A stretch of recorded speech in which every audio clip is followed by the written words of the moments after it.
Hey guys, it's Joel from guntoter.org. Welcome back to the channel and welcome to our final installation on our series about radio pouches for the Baofeng UV-5R BF-F8HP radios. Now, before we get started today, if I could ask you to go down in the corner, hit like, hit subscribe, hit share, and if you could go down in the description, take a look at our Patreon page, and if you can help us out monetarily to help buy these pouches and the other gear that we buy and review, that would be awesome.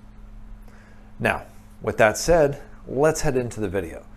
This is going to be a little bit of more of a summary, kind of a high level, each of the pouches, what I like, what I don't like, and then if you really want more detail, I'll put the links up in the corner as I go, and you can go back and watch the initial videos and see all my pros and cons that I kind of went through. Obviously, the Baofeng, hugely popular in the survival prepper armed citizen community, and there's a lot of talk about the radios and accessories and so on, but I haven't seen a ton of videos about pouches that are designed to help you carry that radio with you and make it practical for use. So I tried to do this series, and I did each of these pouches individually, and this is the summary video so that you can kind of get a side-by-side. You can go back, you can watch the pros and cons, and you can decide which of these pouches is going to be right for you. Because I'm not going to tell you, you got to buy this one pouch. I'm going to give you the pros and cons, and then you can take what your scenario is and choose a pouch based on what you need in your scenario. So we're going to start off with the absolute most basic of pouches. I'm going to go with the Spectre Gear modular pouch. Now, this is a basic pouch, right? This is, you go on Amazon, you buy yourself your UV-5R, and you're like, hey, I really need something to put this in, and this is the pouch for you. It's fairly inexpensive. It's made in the USA. It's solid. The craftsmanship on it is good. It's good materials, but it is very basic, right? This is essentially just a sheath for you to drop your radio in. It's going to last you a long time while you decide what, kind of cooler pouch you want, but at the same time, it does have its limitations. The big one being it does not fold out. So if you need to do any work where you need to pull your radio out of here to change channels or adjust anything, you are going to have to physically remove the radio from the pouch. It does not have the fold down feature, which is one of the things I like in a slightly more advanced pouch. But if you're at the basic level and you're just starting out and you need something to hold your radio, this is a great pouch for you to consider. So take a look at the Spectre Gear modular pouch. Moving on from there, a little bit more advanced, you have the Tactical Tailor Baofeng Enhanced. Now this is the enhanced one. They do have another Baofeng pouch. This is the enhanced model. I really like this. Once again, really solid materials, made in the USA from a well-known tactical company, so you're getting quality. And what I really liked about this, other than obviously it has the 90 degree, which I'm a huge fan of, they built this pouch as if they were building a legit military pouch, right? Like, this is not a civilian pouch, like, oh cute, you have your Baofeng, here's a cheap pouch for you to put it in. Like, this is built as if they were building one for, a Harris radio that's going to go out in the field. So they put a lot of effort into it. It's really solid. It's going to provide great protection to your radio. The only thing that I really kind of have an issue with is there's not a secondary retention for the radio. So if you were to have this thing fully extend and go 180, the radio can fall out of here. So that's kind of my biggest gripe with it. But other than that, if you had some sort of bungee retention that you could add, this pouch is an awesome option. So definitely take a look at this. If you want a heavy duty nylon pouch, this is something you're going to want to look at. If you want something a little different, maybe you don't want to go with nylon, you've got the Milwaukee Custom Kydex Rapid Access Comms Carrier. And what's neat about this is it is a fully molded Kydex carrier for your Baofeng. And as such, it's probably going to provide the absolute highest level of protection against bumps, bangs, scrapes, all that fun stuff for your UV-5R.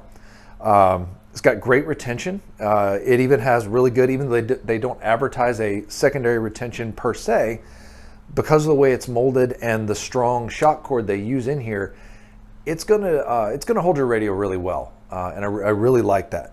Another thing I really like about it, if you read your manual on your UV-5R, at least in mine, it specifically said that when you lock out the front keypad, it does not lock out the side.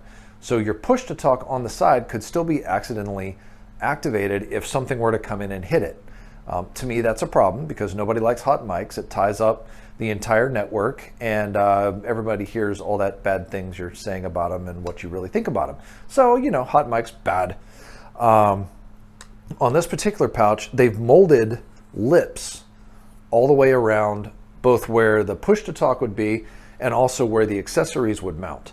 That's a big deal because it allows you to manually push the push to talk if you need to, but also keeps you from inadvertently hitting it, you know, with another piece of kit or, I don't know, some random radio or some random twig coming in and hitting your push to talk. So it's great protection for your radio, and it protects the buttons. The Tactical Tailor does something very similar. They have these lips on the side which can help protect it, but the Milwaukee Custom Kydex is just a little more fitted to the radio. Now, the downside, if I had to pick a downside on the Kydex one, it's a bit bulky. Because it is obviously solid, there's really no way to kind of crush it down and minimize its size. Its size is what it is. So if, you know, you're going to have to find a place to mount it where you're not going to mind kind of the additional bulk.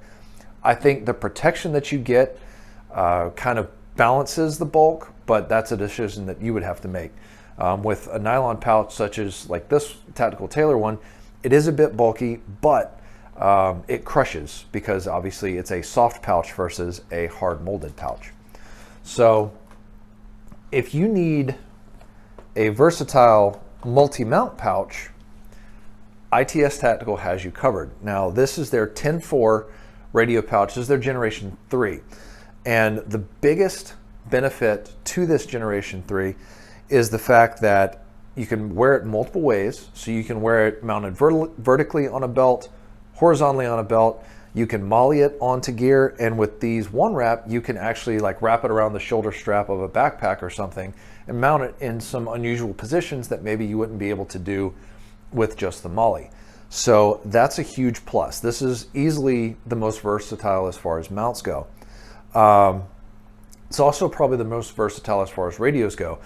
These other pouches are specifically designed for the UV-5R, whereas on the ITS Tactical, they have measurements on their site, and basically as long as the radio is within those measurements, it should fit within this pouch. So while the original was designed to fit the UV-5R, the Gen 3 is designed to fit some other radios, so it just gives you a little more versatility, a few more options. The downsides to this one, kind of the big ones that I saw, is there's not a secondary retention, which you know, I like secondary retention because I drop things. It's what I do. It's nothing but an act of God that my phone still works. And the other downside is because of the way they designed kind of the multi-mount system, when you were running it straight molly, it is a little bit floppy. That's probably the biggest critique. It's not super bulky, but it definitely flops side to side when it's mounted on the molly. So that's kind of something to keep in mind that may be a negative for you. But if you want to wear it in one of the other ways, belt, you know, one wrap down, I would definitely take a look at this. It's a solid pouch, and that's a huge benefit that you might want to consider. And our final pouch is the Beez Combat Systems medium Baofeng pouch. What I really like about this one is this is your minimalist pouch, right? If you're a guy who you're not super worried about bumps and scrapes, you just want a small pouch that you can mount just about anywhere, takes up minimal space on your kit, and it's super lightweight, this is going to be the pouch for you. It's made out of a laminate. It's strong and yet super lightweight, super durable. It's got great secondary retention. It's got the 90-degree fold out. There's a lot of things to love about this pouch. With that said, the negatives, the big one being because it is basically just a skin for your radio. It's not really a built pouch. It's almost a skin. You just kind of slide the radio in. It does not have a whole lot of protection, especially for the side buttons. In fact, there's virtually no protection for the side buttons. And even on the exterior, If you are one of those guys who tends to crash into things a lot, this is not going to provide a ton of impact protection for your radio, but it will protect it against kind of normal wear and tear of scrapes and so on. But if you're a high impact kind of guy, this is probably not gonna provide the protection you're looking for. You might want to look at the Tactical Tailor, or if you're a super high impact kind of guy, you might want to look at the rack from Milwaukee Custom Kydex. So those are our pouches, right? 5 of them, kind of 5 different approaches really to tackling the how do I carry my radio problem. All of them are solid pouches. Like, I can't say that there's anything on any of these pouches that's just glaring red flag saying don't buy me.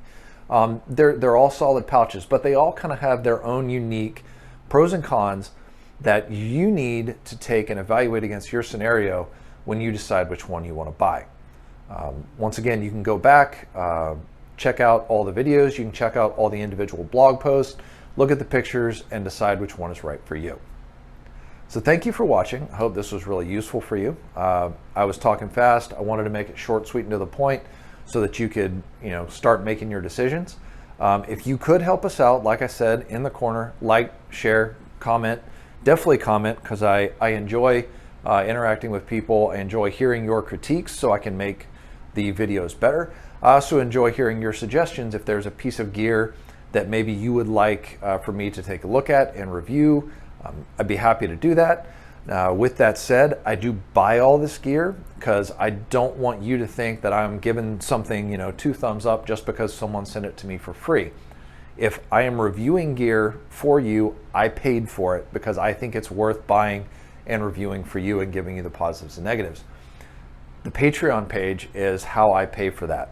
I really don't have a lot of patrons right now. I've got 605 subscribers and I've got a whopping 2 patrons right now. So all this stuff is coming out of my pocket.